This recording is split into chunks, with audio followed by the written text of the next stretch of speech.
točko. Če gremo naprej s predstavitvami naših partnerjev, danes je tukaj tudi partner Lega Kooperative Friuli Venecija Giulia. Gospod Loris Asquini nam bo predstavil njihove aktivnosti v tem projektu.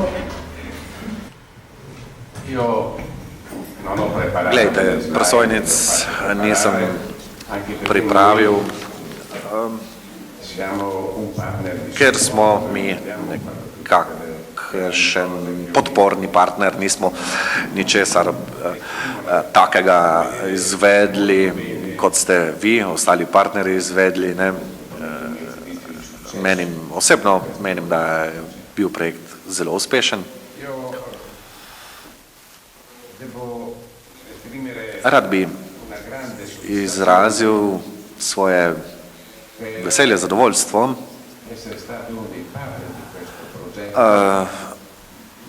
zaradi sodelovanja pri tem projektu in da smo dali svoj doprinos, da smo sodelovali z vsemi vami. Spominjam se še seveda začetnih nesporazumov, začetnih zapletov, začetnih tako nesporazumov in trenj na prvih srečanjih na občini Fiumicello. Ampak s časom smo vzpostavili, oblikovali tako skupino, tako ekipo, ki mora sodelovati tudi v prihodnje. Mi, Lega delle Cooperative, delujemo kot združenje zadrug z področja gostinstva in pridelovanja kmetijskih izdelkov, predelkov. In z velikim veseljem smo sodelovali pri tem projektu. Vam ne bom sedaj podrobno opisal vsega, kar smo naredili, da vas tam ne dolgo časim. In od vsega začetka smo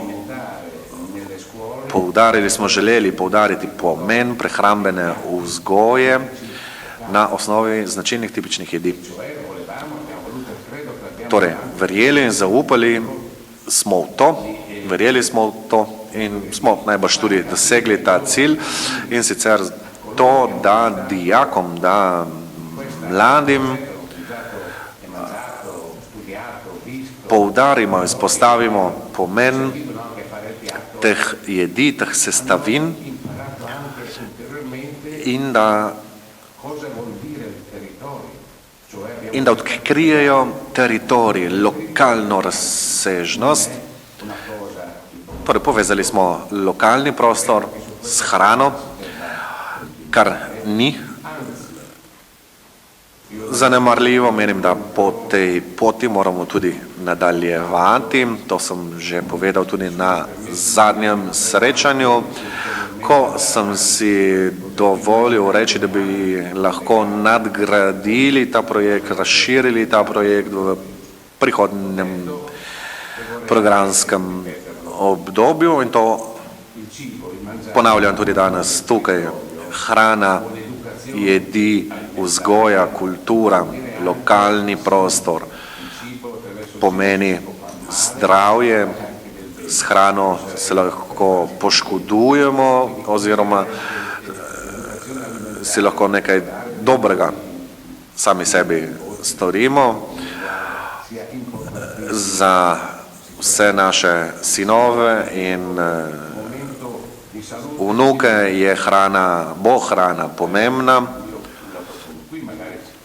Zato ponavljam, seveda bomo tam skupaj razmišljali, da bi ta projekt nadgradili tudi v prihodnje. Še dve zadevici, zelo na kratko bi vam rad povedal. Lega delle Cooperative je naredila nekaj več od predvidenega in smo skušali ugotoviti percepcijo oziroma stopnjo zadovoljstva upravitelju šolskih menz. Podatke podatki še analiziramo. Bomo v kratkem zaključili s to vrstno analizo in zdi se, da je da so pač učinki pozitivni.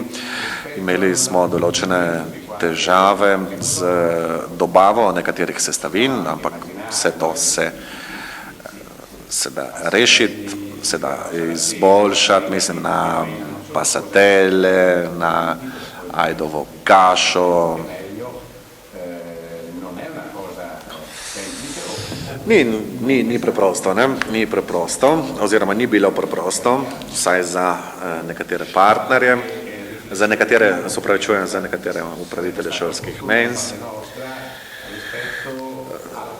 O tem bi veljalo razmisliti v prihodnje, morda v prihodnje bi lahko soudeležili tudi upravitelje šolskih menz, bolj sodeležili upravitelje šolskih menz, seveda za to ni odgovoren ta ali oni partner. Včasih, oziroma v našem primeru se je zgodilo, da so za to bili odgovorni upravitelji šolskih menz sami. Oziroma osebje, ki je serviralo jedi. No, nekaj težav smo skratka zabeležili na tem področju.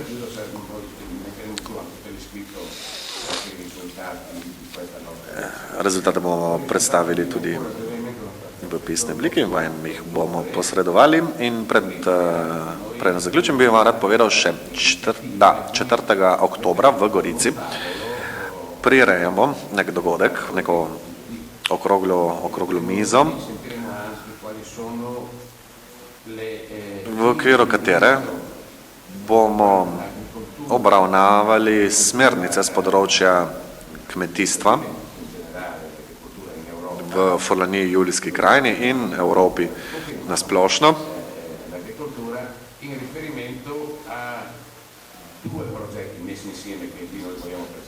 In sicer povezavi z dvema projektoma, projekt Peska in projekt Goriški vrtovi. Projekt Peska, cilji projekta Peska so tisti, ki smo jih pravkar videli, torej vzgajanje k zdravi prehrani.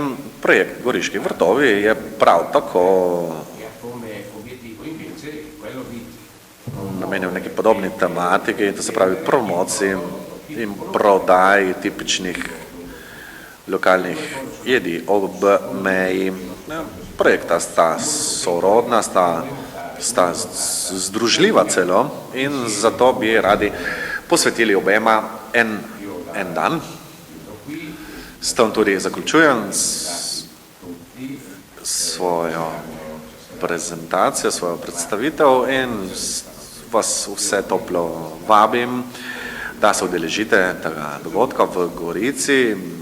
Mi bomo degustacijo udeležila, se bosta tudi župan iz občine Gorica in župan občine Fiumicella in to je to. In nasvidenje 4. oktobra v Gorici. Hvala.